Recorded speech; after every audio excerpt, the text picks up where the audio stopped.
Welcome to crime stories, this is Meerab Zeeshan. Viewers, recently आपने सुना कि कच्चे के इलाके में पुलिस एहलकारों पर हमला हुआ और वो शहीद हो गए। अब पंजाब पुलिस और पंजाब गवर्नमेंट का प्राइम फोकस ये है कि उन डाकुओं का खात्मा किया जाए, लेकिन इसमें एक मामूली सी हर्डल आ रही है। देखना यह है कि वो हर्डल क्या है। इस हवाले से नाज़रीन रिपोर्ट जो है वो जारी की है उमर याकूब, समा टीवी के क्राइम रिपोर्टर मेरे साथ मौजूद है। अस्सलाम वालेकुम उमर, कैसे हैं आप? वालेकुम सलाम मीरब, मैं ठीक हूँ। उमर, व्यूअर्स को बताइएगा कि एग्जैक्टली ये जो ऑपरेशन जिसको प्लान किया जा रहा है और किया भी, इसके अंदर क्या हर्डल आई है कि ऑपरेशन शुरू होने से पहले ही रुक गया?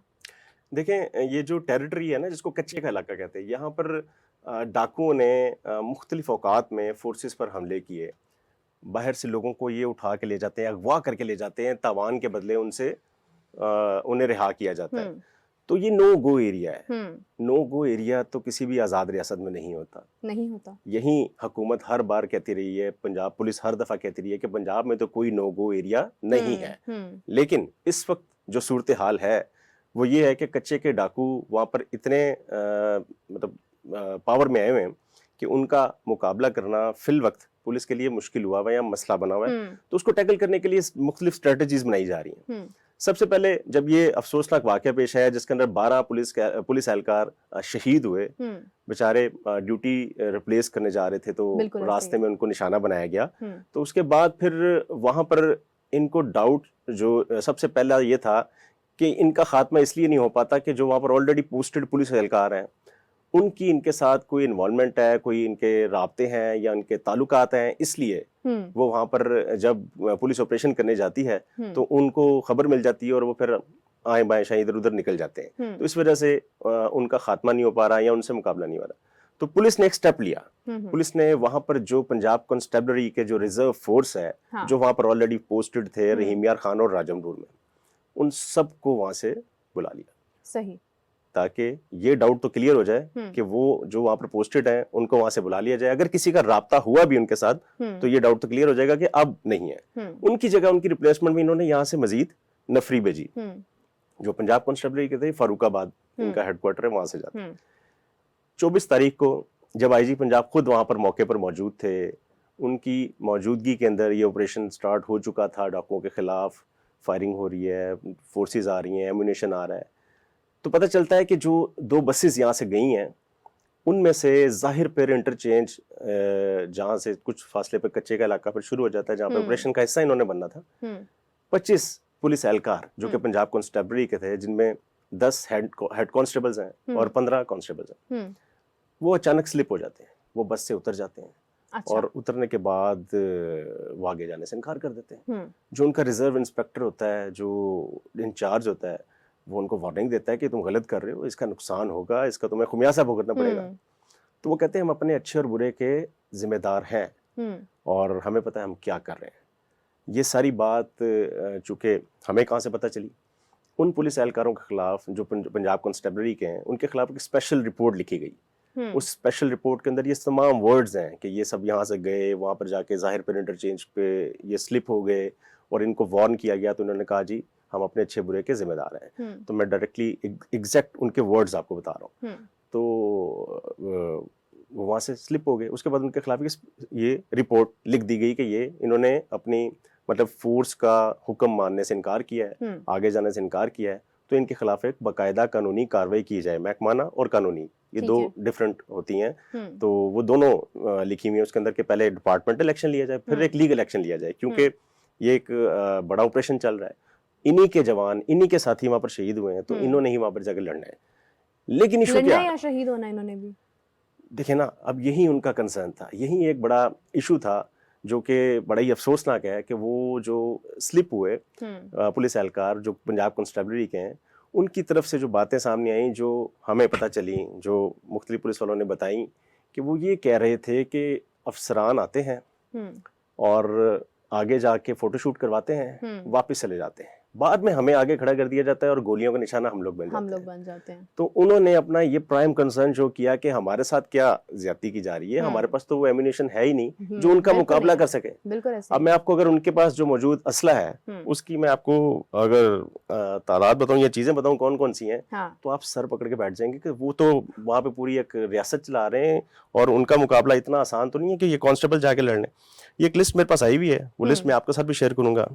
ये उनके पास रॉकेट लॉन्चर उनके पास है, उनके पास एंटी एयरक्राफ्ट गन्स हैं, उनके पास लैंड माइंस हैं, विकर्स मशीन गन्स हैं जो कि इंडियन मेड हैं, इंडियन मेड गन्स उनके पास मौजूद हैं। बिल्कुल ऐसे ही। फिर उनके पास HMGs हैं, हैंड ग्रेनेड्स हैं, LMGs हैं, G3 SMGs हैं, केक ऑफ्स हैं, बुलेट प्रूफ जैकेट्स उनके पास हैं, हेलमेट्स हैं, लाइफ जैकेट्स उनके पास हैं, मतलब उनके पास ये सब चीजें डाकुओं के पास हैं, बाकायदा फौज तैयार है। तो ये पहली बात तो ये कि उनके पास ये सामान कहाँ से आ रहा है, इसको प्रूव करना चाहिए। फिर ये बेचारे खाली एक राइफल ले जाके उनका मुकाबला करें, तो इस पर उन्होंने वहाँ पर प्रोटेस्ट किया कि हम कैसे करेंगे।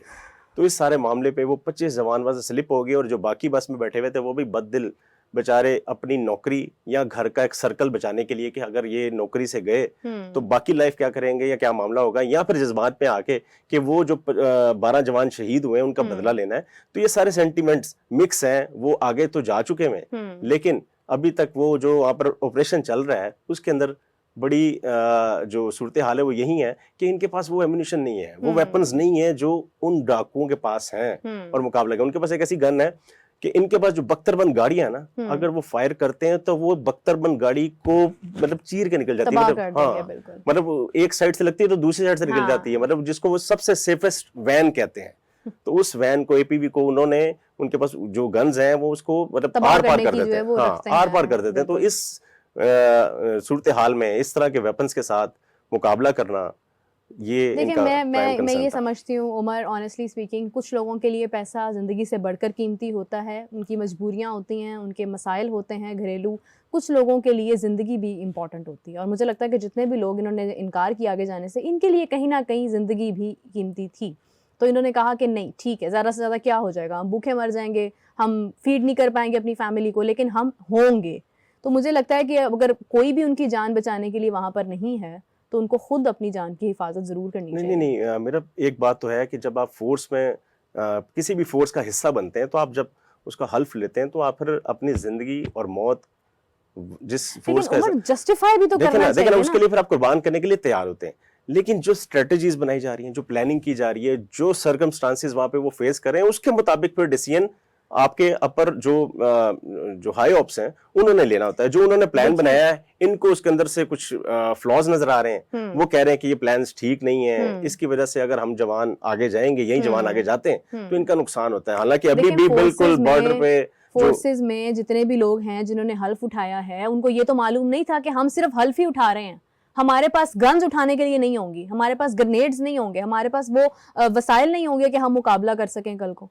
और ये जितने भी तमाम लोग जिनका मुकाबला करने वो जा रहे हैं, वो आंखों से देख रहे हैं कि यहाँ से बाकायदा तौर पर एक फोर्स जो वहां पर लगाई जाती है वो वहां पर जाकर शहीद होकर वापसी भी नहीं आए, मतलब वापस ये सवाल वहां से रेज हुआ ना कि जो जवान शहीद हुए हैं, जो 2 गाड़ियों को टारगेट किया गया था, वो दोनों गाड़ियां तो उनके पास ना तो वेपन्स थे, 2 वेपन्स थे, बाकी बेचारे बगैर वेपन्स के थे और कच्चे के एरिया में, हाँ। जो नोग एरिया है, जो जंगल है, जहां पर पता है कि किसी भी वक्त डाकू हमला कर सकते हैं, उन्होंने तो रॉकेट से हमला किया, हाँ। इनकी गाड़ियों पे, हाँ। उसके बाद फिर फायरिंग की और फिर बेचारों का जो 6 घंटे गाड़ी खड़ी रही है उनकी। हाँ, ये सोचो ना, तो इनके पास तो इन्हीं हालात को देखते हुए वो डिसीजन ले रहे हैं कि वो आगे जाने के लिए तैयार नहीं है, और वो बाकी भी फोर्स जो है उसके अंदर भी कश्मकश की सूरत हाल है कि वो क्या करेंगे, आगे तो चले जाएंगे, लड़ेंगे, लड़ना चाहते हैं, ये बड़ी बहादुर फोर्स है। मैं मजाक नहीं कर रहा, मुझे 15 साढ़े 15 साल हो गए क्राइम रिपोर्टिंग करते हुए, मैं देखता हूँ, डील करता हूँ, तो मुझे आइडिया होता है कि ऐसे खतरनाक ऑपरेशंस जहां पर जो दुनिया के जदीद ममालिक की फोर्सेज होती है वो शायद फेल हो जाए, लेकिन ये कामयाब होते हैं। मसला सिर्फ ये है कि इनको फिर पूरा बैक करने की जरूरत होती है। उनको इस बात का बड़ा रंज है, गुस्सा है कि इनको, जो इनके जवान शहीद हुए हैं, जो इनके साथी शहीद हुए हैं, उनकी पहले जो मदद के लिए कोई नहीं आया, फिर उनके पास जो सामान था उससे इनको काफी ज्यादा क्लियर हो गई। फिर वहां पर अफसरान का जो रवैया होता है कि वहां पर इनका जो अब इनको भेज तो दिया वहां पे, तो आप इनको एग्जैक्ट बॉर्डर पे जाके छोड़ देंगे, वापस लाके ना इनके रहने की जगह, ना इनके सोने की जगह, ना खाने के लिए मुनासिब चीजें, तो ये बहुत सी सूरत हाल, मतलब ये सिनेरियो है जो इनको फेस करने पड़ेंगे। तो इस बात पे वो काफी जो 25 जवान स्लिप हुए हैं, वो उनकी जो असल वजह है, या एक वजह ये है कि आगे जो सूरत हाल नजर आ रही है, जो इनके कोलीग्स ही है ना, इनके साथ ये जो वहाँ पर ऑलरेडी मौजूद है, हाँ। तो जब ये उनसे राब्ता करते हैं तो वो बताते हैं कि वहाँ पर सूरत हाल ये है, तो उसके बाद उन्होंने ये फैसला किया कि इससे बेहतर है कि आगे जाएं, ये यहीं पहले से ही वापस चले जाएं। देखिए, मैं ये समझती हूँ कि ज़रूर ऑपरेशन करना चाहिए और इनका सफाया करना चाहिए, लेकिन इस तरह से नहीं। आप पहले पूरा अपना एक सामान तैयार करें कि क्या आप इस काबिल हैं इस वक्त कि आप इनका मुकाबला कर सकते हैं, और हम अल्हम्दुलिल्लाह इस काबिल हैं।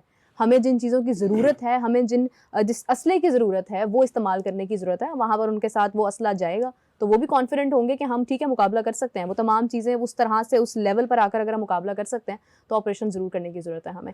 Umar, thank you so much for sharing the story, क्योंकि मेरे ख्याल से कि ये अभी तक की पहली स्टोरी आपने ही इसको रिपोर्ट किया है, और इसकी तमाम तफसीलात उमर ने हमारे साथ शेयर की हैं, और मैं बिल्कुल नहीं समझती हूँ कि इनके खिलाफ कोई कार्रवाई करने की ज़रूरत है, बल्कि इनको मोटिवेट करके इनको पूरा सामान देकर दोबारा भेजने की ज़रूरत है। सामान होगा तो वो भी कॉन्फिडेंट होंगे। खैर, इसी के साथ मुझे और उमर को इजाज़त दीजिए। नाज़रीन, आपसे मुलाकात होती है नेक्स्ट एपिसोड में, तब तक के लिए बाय बाय।